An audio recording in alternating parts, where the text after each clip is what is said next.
Quand j'étais à Bruxelles, nous habitions dans une rue qui a complètement disparu, du point de vue... Tous les bâtiments ont disparu et on l'a reconstruite.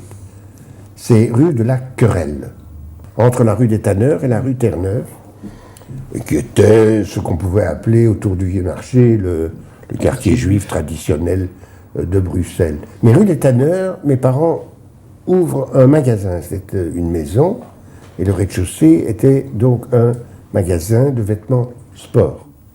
À la maison, on parlait le yiddish. Avec les parents, enfants, on parlait yiddish.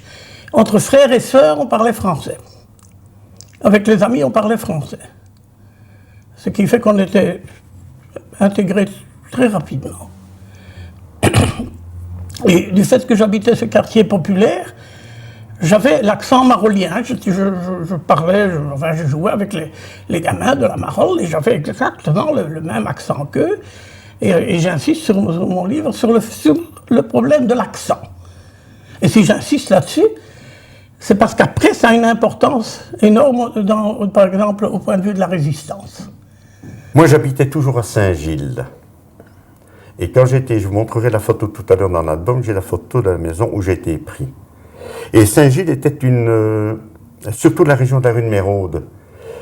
Beaucoup de Juifs vivaient toujours dans les environnements des gares. Scarbeck, gare du Nord, gare du Midi, gare centrale n'existait pas à ce moment-là. Parce que les Juifs avaient toujours peur d'être poursuivis, massacrés, et ils voulaient une proximité salvatrice, qui dans leur esprit était la gare et le train. Est-ce que nous savions que cette proximité de la gare du Midi, qui était à 300 mètres, était la gare qui nous conduirait à Malines et à Auschwitz?